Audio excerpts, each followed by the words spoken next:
Okay, today naman ang topic natin, yung isang card from Amafil. Ang pangalan ng card is Rose Care. So, si Amafil ang ating HMO at ang company na may design nito ay ang RMC2 Consultancy Corporation.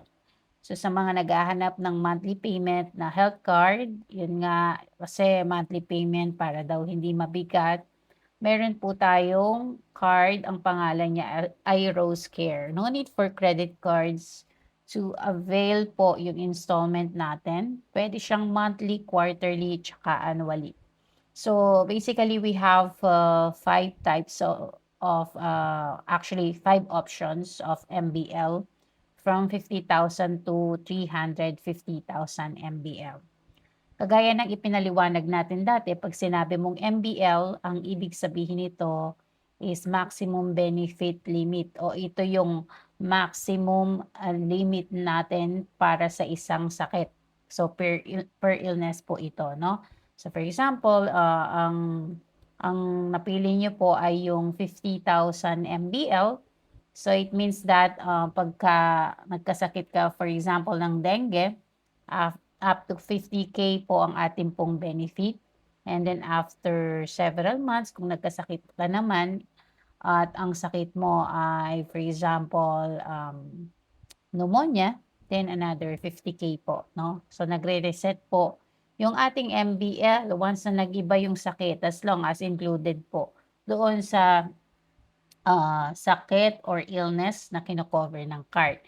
So, lahat naman ng card, kino-cover nila up to MBL yung mga sakit na dahil sa viral, or viruses, bacteria, or infection, no? So, kagaya ng dengue, pneumonia, influenza, COVID-19, diarrhea, UTI, and so on, including appendix po, no? Appendicitis, no?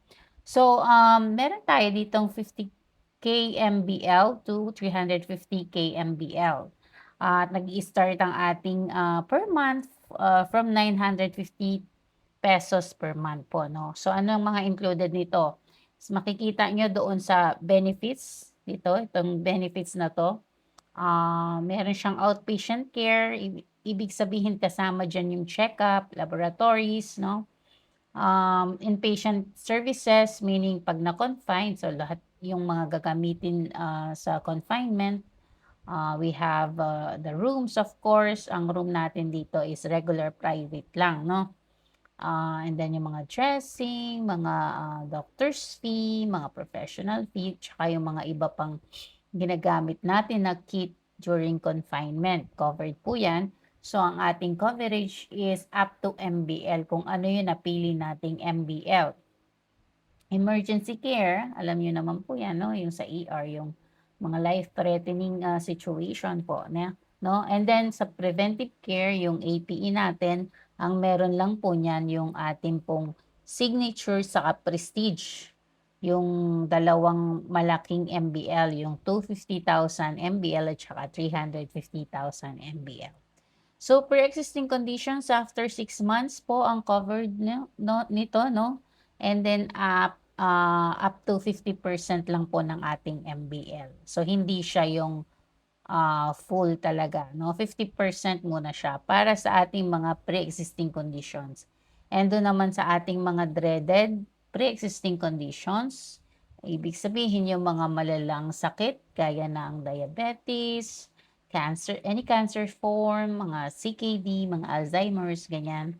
So, after a year na po to or during renewal, and then ang coverage na is up to 100% po ng ating MBL. And also yung mga non-dreaded pre-existing conditions natin na sinabi nating mako-cover after 6 months, no? Pagka-renewal po, magiging 100% na rin sila ng ating MBL at per illness po ito, no? And then, pagdating naman sa ating mga diagnostics at saka mga special modalities, tignan nyo lang po yung ating pong term of reference na isi-send po natin sa inyo. Nandun po yung mga breakdown, kung magkano ba yung coverage sa MRI, CT scan, and other procedures po na naka-indicate po doon, no? Yung yung ating tinatawag na inner limits. Ayan, so itong plan na 'to, puwede ito sa 13 years old to 60 years old, 'no?